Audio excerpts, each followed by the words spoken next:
Hello, I'm John Proxy on channel John of the West, and I'm about to begin a Day of the Tentacle remastered adventure.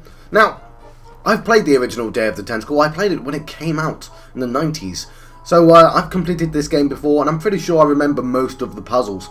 In fact, I played it several times. That's how much I enjoyed this game. I think it might be my favourite point-and-click game ever, to be honest. So what I'm going to do is I'm going to go on to a new game, but I'm going to play with the developer's commentary on, which means I'm going to have competing commentaries.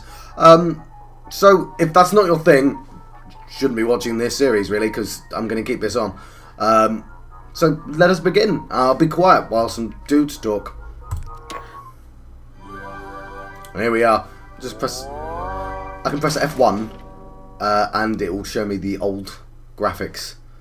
Anyway. So, did we already introduce ourselves? Should we do it again for real? Who's going to start? Peter. Hi, I'm Peter Chan, and I'm the lead artist. You drew that painting right there, right? Yes, I did, yes. Okay. I'm Larry Ahern, lead animator. You killed that bird. And I think that was a Leela scene. Oh, okay. She's the animal killer. I like the mustache trees in that last shot, Peter. I'm Tim Schafer, co-project leader of this lovely game. And I am Dave Grossman, other project leader and designer and writer, along with Tim, of this lovely game. That should have been our titles, co and other. Co and other, yeah. Clint Bajakian, one of the composers. Peter McConnell, one of the composers. Nice. The game has begun, you guys. Okay, so we saw the lovely, what's the name of that classical music that plays during the opening voice? Rossini, William Tell Overture. It's the quiet part of the William Tell Overture. There's two classical pieces that need mourning in cartoons. Yes, there's that one, and then there's and the other one is that's from where is that from? I don't remember. It might be Peer Gynt or something like. That's a good guess. It's not another place in the Rossini, is it? No, I think it's Peer Gynt. I think. But for that opening scene with the music, we actually got the score and sequenced the ink into the MIDI sequencer. Mm-hmm. That was one of the big panning sequences, like wide pieces of art for the game. Oh, the room shot? It was a double room. Mm-hmm. And I noticed there's a poster with an L from Laverne and Shirley on that poster back there. Here's one of our giant animation scenes. How did you lip sync back then? Because we didn't have any like tool. Nowadays we use a tool for lip syncing. Do you just by hand? I think we just timed it out like the old-fashioned timing sheets. Now that was for the cinematics, but for in-game, wasn't it Eric Wilmunder? I thought it just blah blah blah chatter. I think the in-game was just on-off with audio on-off. Yeah, there's no actual lip syncing for the majority of the game, So it's which just is funny since I have gotten many compliments on the lip syncing for this game over the years. Because, you know, it loops around and every percentage of the time it's on, right? Well, because I remember Eric. Yeah, I think Eric designed some kind of an algorithm for making the lips move to the level of volume. Yeah. Right, if there Of the are pauses, waveform, of the pauses in the waveform. audio, it Waveform, stops yeah. moving the lips. Yeah. That's true. Right, it's occurred to me that my face is covering up some of the writing. There we go, Day of the Tentacle. And the writing is covering up some of the writing, which is a bit annoying. You thought it'd be nice if they could have developers' commentary down there and have the dialogue These credits were up top. That's you were right. saying entirely on his internship. Yep. So wait, did we not pay for these credits? Or did we pay for them? You got paid, right? I think so, yeah. He took time. This is Peter, the other Peter. We took time out of CalArts. He came and spent some time with us, and we gave him this intro as an internship, and he did a fabulous job. Seems like a funny thing to do, like, hey, you're an intern, you've never done this before. Do you want to do the entire animated intro, the most... But I remember when he did, you know, when he finished something, he shared it with us. We were all blown away by it. Yeah, it was awesome. The most iconic signature piece. Can you hurry and finish that before you go back You want to to school? set the entire That's right. tone for the look of our game, and... It was excellent. I would later learn that this was the perfect piece to have Kyle work on because he was colorblind, as it turns out. I didn't know that. I saw him working on something else, and he had other people picking his colors for him. Oh, interesting. There was another 3D artist we had there in B Building that was colorblind too, and it was one of those things where people were just kind of, have you noticed everything he does? The reds don't make sense or whatever. I couldn't remember whatever. Oh, the cow. I always get really happy watching these credits. I like the stretchy cow neck. That cow should have showed up again later somewhere. Yeah. Missed opportunities. What if the cow had come on their journey with them? Everything would have been so different. Well, here's the story explanation right now for why the cow doesn't come. Because he's just tired. Doesn't want to make Like the walk I've been up to the hill. mansion before. Ooh, just suddenly got louder. I guess they've stopped talking for the time being. Now, this is the first fight I had with Peter McConnell. Do you remember this, Peter? Yes, I was gonna. You were gonna mention that? If you were gonna remember it. Because the opening cutscene was too long, and we always had a problem with too long opening cutscenes. And so we were like, let's split it in half and put an interactive sequence. So there's an interactive sequence that's about to start. But I seem to remember it was the wrong time of day for you because it's nighttime outside. It started in the daytime with the mutation scene, then it became nighttime. Right. But then what happened? Then it turned into daytime at the end. That's what bothered you because the music couldn't make that transition in your mind. Yeah, well, I think mostly I was crabby because you know we had to the cutscenes and the interactivity required a bunch of programming in iMuse, and I'd. Oh, there's some controls. It did that. I didn't. So the one I'll have to remember is to change people. This will make sense. If you've never played the game, then you get to select 3 different people at some point. Is there anything else? Shift to object highlight. And F1 to change render mode. Let's see if there's anything else. I don't have that on right now. Alright, and there's a selection dial which is new anyway.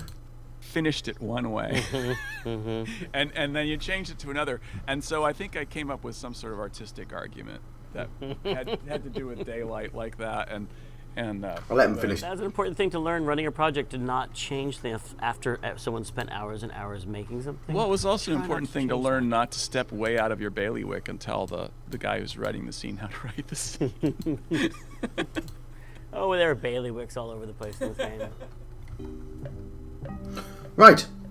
So if I push shift, oh, it highlights the stuff I can pick up. Yeah, this doesn't exist in this mode. It's nice hearing the new music. Now, when this was announced, when I first found out that there was going to be a remaster of Day of the Tentacle, my first thought was, why? It's still perfectly playable. It looks brilliant. And it's deceptive. I didn't realise it was quite as blocky, but I still think this looks fine. And you can sort of tell that it wasn't completely traced. Anyway, it looks very pretty actually. I'm going to do this one more time. Alright, cool. He's got a book on him, as you can see. So let's pick up this help wanted sign. So, there we go. Pick up. I should be looking at things, shouldn't I?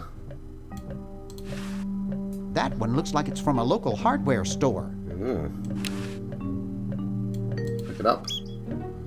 I can't open the door, he won't let me, but I can try. I'm not leaving this motel until I find those tentacles. So if I try to pick this up,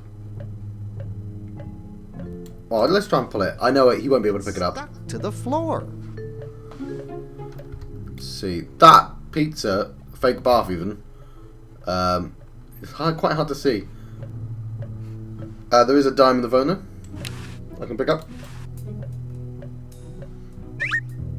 And you can actually see numbers on the clock, which it's quite hard to discern in this mode. So I can look at The Chicago Manual of Thermodynamic Flux Induction Circuit Design. Great stuff. I bet. How do I... Oh, there we go. I want to look. Some of this, sometimes it's... Help wanted. Lab assistant. Hard-working moronic drone needed to assist genius with experiments. High school diploma not required. Right. I think, yeah, I can go there as well. It's from George's Hardware. George says that every American should have a vacuum cleaner in their basement. So I remember the puzzles that these are solutions to. Apart from the done. 1952. Anyway. The answer to this puzzle, he won't go upstairs. Because, Bogey's got that part of the house. and Laverne is through that room, but we'll listen to that piece of dialogue. Because I assume as soon as I solve this puzzle, Laverne's covering that territory. they're going to start talking again, aren't they? But no, it wasn't a puzzle. As it turns out, this was put here to cut the opening cinematic in half, which is clever. So yeah, I already learned something. So open up this clock then. There's something funny about that clock.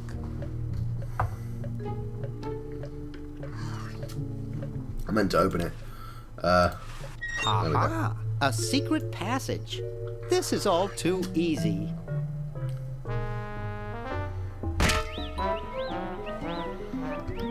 Oh, I tried. Laverne, how'd you get upstairs? Am I upstairs? I got lost. Seen any tentacles? What's a tentacle? Tentacle? Oh, just something I whipped up in my spare time. Made good pets, actually. Until one of them tried to take over the world. Hey, when that happens. And to tie the little buggers up in the basement. Good thing you told us that.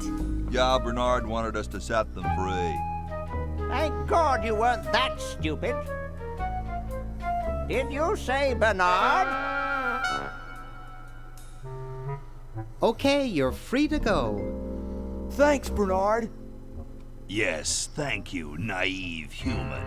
Now I can finish taking over the world. Wait! Oh, yeah. Now I remember. He's incredibly evil, isn't he? I'll try to talk him out of it. Well, what possible harm could one insane mutant tentacle do? Leaping lab rats! Dr. Fred. What have you done this time, you meddling milquetoast? Now Purple Tentacle is free to use his evil mutant powers to take over the world and enslave all humanity! Whoops. Our only hope now is to turn off my Sludge-o-Matic machine and prevent the toxic mutagen from entering the river. Isn't it a little late for that, Doctor? Of course, that's why I'll have to do it. Yesterday, through the time machine. I remember it like it was the day before today. This is all your fault, Bernard. Behold, children, the Chronogon. Doc, can't you just send Bernard? No, you must all go to increase the odds that one of you will make it there alive. Have any people ever been hurt in this thing? Of course not. This is the first time I've ever tried it on people.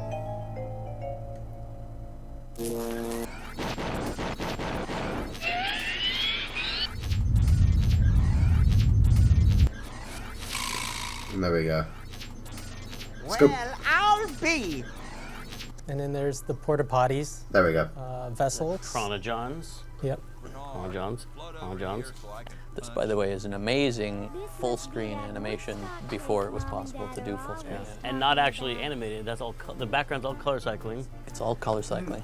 A lost art in the world of. I forgot about that. Now that computers work like they should, you don't have to do that stuff anymore. If you look at Mark Ferrari's website, not that Mark Ferrari worked on this game, but he was the master of color cycling, and he has a whole website where he's done it in a more high-end way, like with higher res color cycling. He just kept perfecting that to higher and higher resolutions. Yeah, that stuff was crazy. He was into it, and then I think Bill Eakin was the one that inherited the mantle from him when he left. All the lava in Indy 4. Yeah. Of course, yes. I got distracted by my another screen that shows the recording. Wow. Awesome. Yeah, so that was juggling. like 2-3 frame animations. And a little surf music for Hoagie. We always had a place for surf music in our games. That, the Bone Wagon theme. Yep. That's right. I think that surf music was yours. That was mine. Yeah, I did that last little sequence there. Yeah, you know, the musically, this I believe was the last project that we all worked on. Certainly the last original title that we all worked on together, sort of equally as composers, where there was no lead composer and we all pretty much panicked and freaked out together. Cheap mail order jewels. What happened to Hoagie and Laverne? I knew I should have bought a real diamond. Are they alive? My dials say that the larger specimen landed 200 years in the past, and the other is stuck 200 years in the future. Well, hurry up and bring them back. I will, as soon as I get a new diamond. Then all your buddies have to do is plug in their respective chronogens and... Plug them in? Where is Hoagie going to find an electrical outlet 200 years in the past? Sounds like a puzzle. Yes, well, he'll be needing my patented super battery then, won't he? Now, where did I put those patented super battery plans of mine? Plans? How are we going to get Hoagie plans? Don't worry me with details, boy. Just help me find the plans. They're in this house somewhere. Now what am I going to do? I think I made myself perfectly clear. Step 1, find plans. Step 2, save world. Right, so they've spelled it out for me. 3, get out of my house. Let's get cracking. Womp, womp, womp. Oh. Okay, am I right, or is this is finally the game starting? Like the game, all of that was intro. Right, all that was intro. The game has now finally begun. And then as soon as you walk off screen, we freeze again for another cutscene. Ah, okay, now we're playing. So the original cutscene was like 7 minutes before we... And before we added that brief, tiny introduction to... We always were wrestling with that, I felt, in adventure games. Like, you want to tell the story and set it up for, the intro, but then you think of another, before the intro, we should do this other little intro. And then you'd end up with all these, like, intros to the intros to the intros, and they get super long. I feel like that's just because we were inexperienced writers. No, I think some people like that. Some people like that you set the whole stage and then they're interactive, and some people are just clicking and they want to get to it. Yeah, but we never respected those people, to be honest, who just clicked to get through it. The reality is you guys had a story to tell, and that's the way to set it up and get people invested in it so that when they actually get into the interactive part, they feel invested. And were these cutscenes escapable back then? Did we? Yes. But you'd be so confused if you just started this game. Right. And I do feel like we're asking the player to play a part in this story, and it's mean to make them wait so long before they can. True, but at least they're being entertained. But of course, it's a classic, full of mistakes, but a classic. Right. Have a look at this hamster generator. It looks like a generator driven by a treadmill. Let's have a look at the bulletin board. To do. Look at the paper. Dr. Fred's design for a super battery. There we go. It's capable of storing up to 1 gigavolt with a charging time of only 0.01 seconds. Wow! And there is a patent that way. Just pick that up. I've got the plans. How did he come? We have to flash them to Hoagie. How did you get over there? There we go. My ingenious super battery design, please. Yeah, so this is more introduction. Yes. Down the toilet. No, through time. Using the highly sophisticated time flux hydraulic vortex chamber I've installed in each chronogen, you can flush small inanimate objects to each other through time. Flush small inanimate objects to each other through time. Hello? Dr. Fred, can you hear me? Drat. Did you hear something? No. Let's see if what's-his-name catches on. There's Hoagie. Oh, great. I'm stuck in colonial times, tentacles are taking over the world, and now the toilet's backing up. Hoagie, come over here. It's your old pal, Dr. Fred. Dr. Fred, how'd you get in there? I want you to pick up those plans you see in the chronogen, Hoagie. Bring them to Red Edison. He's my great-great-great-great-great-great-great-great-grandfather. He'll know what to do. You need the plans to make a super battery so you can plug in your chronojohn. Okay, if you say so, Bernard. Bernard. Good boy. Does he have any experience with electronics? Well, I once saw him take 3,000 volts directly through his head without batting an eye. Didn't he pass out? Well, he was already passed out when it happened. Time for me to save the world, I guess. There we go. Oh. Ding, ding, ding, ding, ding. This is that we talked about a little bit when Dave and I played through. But originally, you could play all 3 characters right away. Remember that? Is that true? Oh, yeah, you could play all the characters from the very beginning. And we had our first pizza orgy where we tested the game out, and people were like, "Oh, there's so many options," and they were overwhelmed. So now we unlocked it. So you have to play as Bernard for a little while, and then you do something that makes it so you can play Hoagie, and then Vern's the last. And what about the other 3 kids? They got cut. There were 3 other kids? They were 3 other kids. Do you remember who they were? No, I don't remember anything about 3 piece other of paper. kids. I have a piece of paper that has a picture of them. Moonglow, Chester, from Maniac Mansion. Chester and Moonglow ring a bell. Chester became Ned and Ted. Wait, not Ned and Ted. Jed and... Or whoever they were. Jed and... Ned and Jed. Ned and Jed. Okay. Ned and Jed. And Moonglow just went away. And Razor went away as well. I mean, I stole the character design from Chester and said, I like that. I'll use that for these guys. And put him in a powdered wig. Why do the work again? Really? Exactly. Right. So we can swap. So as soon as Hoagie gets that battery working, we're set. I'm afraid not. We still need a diamond for the main unit. And your friend in the future needs power too, if she's still alive. Alive? Get me out of here. Didn't realize it would be immediately cutscene. And everything, but this one has got to go. Right, so we have to get her out that tree somehow. He needs to find a diamond, and he... Ding, ding, ding, ding, ding. Oh, hang on. Yeah. Ding, ding, ding, ding, ding. This is that we talked about a little bit when Dave and I played through. But originally, you could... Right.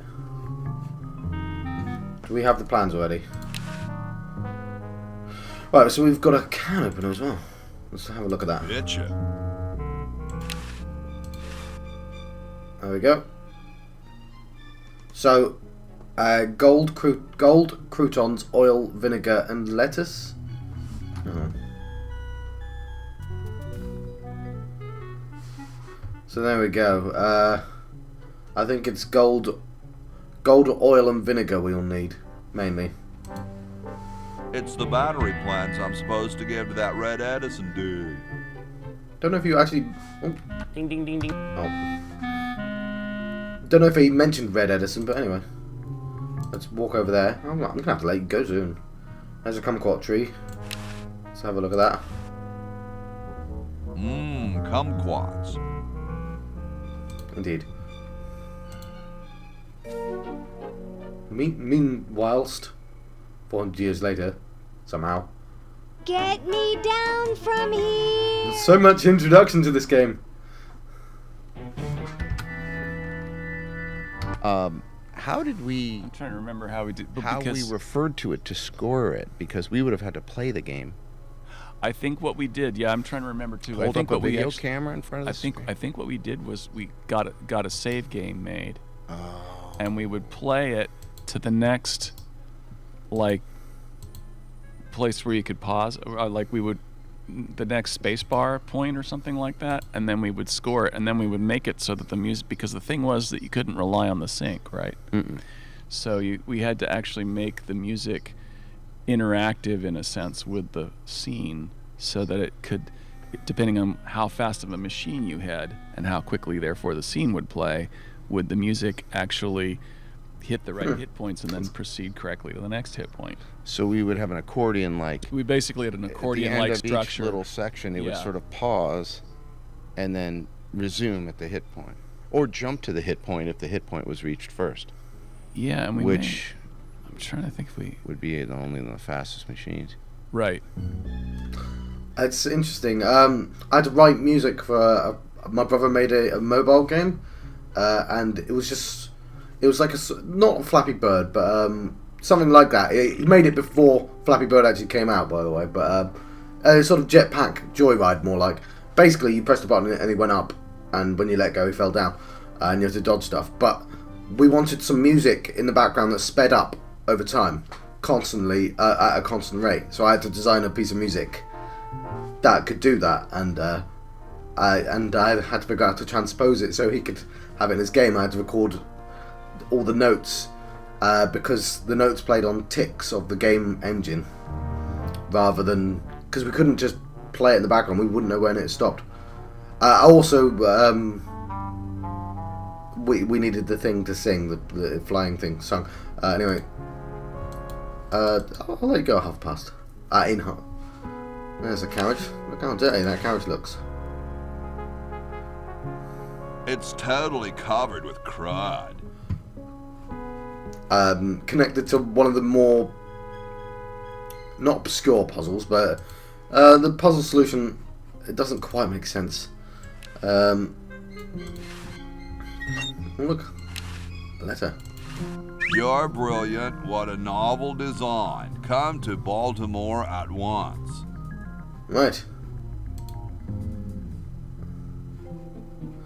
I sense. Now you can sort of meta logic some of the puzzles, and what I mean by that is, you know, if you're playing a first-person shooter and you get a corridor, right? You know one's going to take you to the next level, and therefore the other corridor must exist for a reason, and it's probably going to have an item at the end of it. That's you meta. That's you figuring out a sort of puzzle that the game hasn't given you a clue for. It's just that you figured out how games work a bit. So, with this item here, you're brilliant. What a novel design. Come to Baltimore at once. So, that's a letter for Red Edison. But it doesn't make sense for me to give it to him because that'd just be simple, right? What you don't, the game wouldn't make me just deliver a letter. No, he wants me to be clever. So, presumably then, at some point, the other guy is going to because there's 3 Edisons. Like there's actually I don't know if there's 3 Edisons, but there's certainly at least 2. So, how did? Yeah. So let's go to the outhouse and flush this letter. Okay, I flushed it.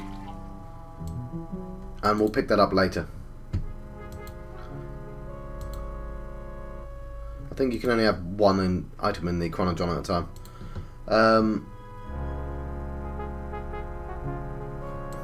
So we'll go indoors, listen to the commentary, which is bound to happen as soon as I step indoors.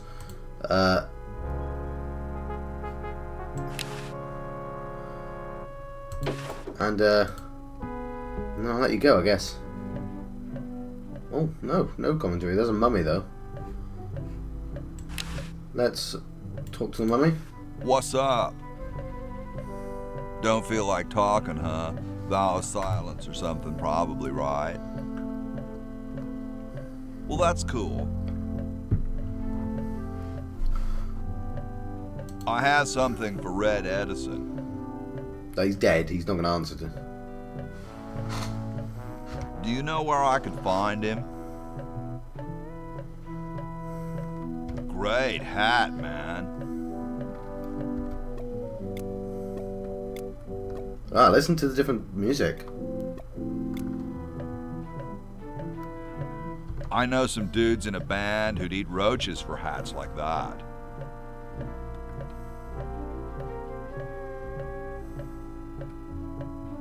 They're called Insensitive Spittoon. Ever hear of them? If you ever get to the 1990s, check them out. Well, nice talking to you, dude. There you go. Right, I won't go into the main hall just yet.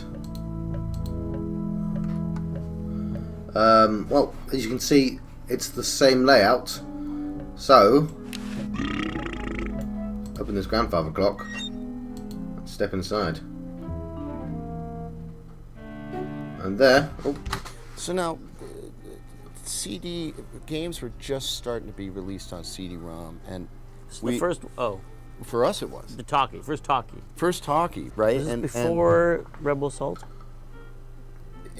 Was it before or around the Because same, we same shipped year? two versions of this game. We shipped a floppy version and a CD-ROM version. Followed up with a. We had the CD. I had the CD-ROM version. The floppy version only had voice in the intro, and then it was all text. And that was not the original plan to do voice at all. No. We were not going to do it, and while we were making the game... Human voice was invented. Well, human voice was invented, and more and more people started to have CD-ROM drives in their home computer to the point where Kelly Flock just came in one day and said, what do you say we delay the game a little bit and we make a full voice talkie? Yeah, thank you. Let's all thank you to Myst. Although, was this pre-Myst? No, I think, well, I mean, Myst was what sold all those CD-ROMs and Rebel Assault. That was really interesting. Right, I'm going to let you go. I've been John Proxy on channel John West. I'm having a Day of the Tentacle remastered adventure with director's commentary, and I'll see you guys next time. Thank you for watching.